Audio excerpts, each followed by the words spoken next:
बॉम्बे हायकोर्टाच्या लिपिक पदासाठी रविवारी 16 ऑगस्ट रोजी राज्यभरात टायपिंग परीक्षा घेण्यात आली. मात्र या परीक्षेदरम्यान मोठ्या प्रमाणावर तांत्रिक गोंधळ झाल्याचं समोर आल्यानं परीक्षार्थींमध्ये तीव्र संताप व्यक्त होत आहे. परीक्षेतील या नियोजनशून्य कारभाराविरोधात आज कोल्हापुरात विद्यार्थ्यांनी आक्रमक भूमिका घेतली. तांत्रिक अडचणींचा निषेध करत विद्यार्थ्यांनी एकत्र येऊन जोरदार निदर्शने केली. तसेच मुंबई उच्च न्यायालयाच्या कोल्हापूर सर्किट बेंचच्या रजिस्ट्रारांना 16 ऑगस्ट 2026 माननीय उच्च न्यायालयाची क्लर्कची टायपिंग एक्झाम पार पडली. त्यामध्ये तांत्रिक गोंधळामुळे उमेदवारांचं खूप नुकसान झालं. त्यामध्ये सॉफ्टवेअर व्यवस्थित नव्हता, लॉग इन वेळेवर झालं नाही, पॅसेज सबमिट पॅसेज कव्हर व्हायच्या आधीच सबमिट झाला होता. काही ठिकाणी पुण्यामध्ये काही उमेदवारांच्या परीक्षा सुद्धा झालेल्या नाहीत. आम्ही वारंवार त्या सेंटरमध्ये तक्रार करून सुद्धा तेथील लोकांनी आमची कुठलीही दाद घेतली नाही. आम्हाला कीबोर्ड वगैरे बदलून दिला नाही. आम्ही वारंवार कीबोर्डची काही बटनच प्रेस होत नव्हती, एंटर पडत नव्हता, ई किंवा ए हे अक्षर सुद्धा पडत नव्हती. अशा बऱ्याचशाच अडचणींना आम्हाला सामोरं जावं लागलं. गेल्या 8 ते 10 महिने झालं या परीक्षेची एमपीएससीच्या सगळ्या परीक्षा सोडून आम्ही याची तयारी करतो. आमच्या घरचे आमच्याकडे खूप अपेक्षा लावून बसले होते. सर्वसामान्य घरातले आम्ही मुलं आहे आणि जर आमच्या बाबतीत असा जर अन्याय त्या सेंटरच्या लोकांकडून होणार असेल तर ही खूप दुःखाची बाब आहे आणि हा आमच्यावर झालेला अन्याय आहे. आम्हाला हायकोर्टावर किंवा तिथल्या सिस्टमवर कुठलीही कंप्लेंट करायची नाही किंवा त्यांच्यावर कुठलीही टीका करायची नाही.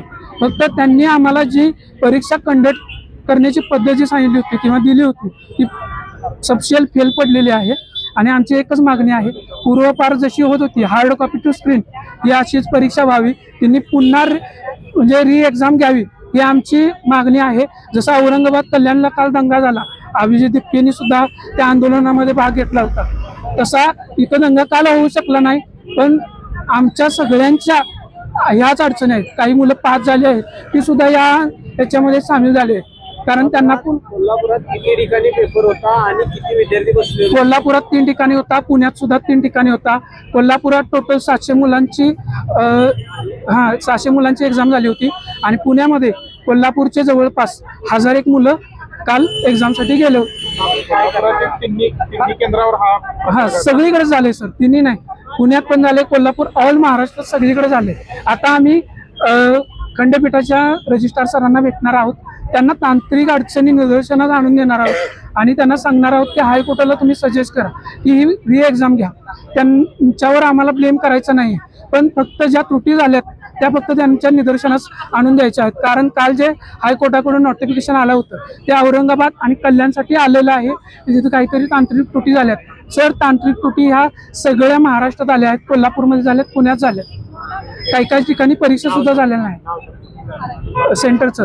परीक्षेदरम्यान झालेला तांत्रिक गोंधळ आणि त्यानंतर विद्यार्थ्यांमध्ये वाढत असलेला आक्रोश यामुळे आता मुंबई उच्च न्यायालय प्रशासन याबाबत काय निर्णय घेणार याकडे सर्वांचं लक्ष लागलंय. परीक्षा पुन्हा घेण्यात येणार का याबाबतही हजारो परीक्षार्थींमध्ये उत्सुकता निर्माण झाली आहे.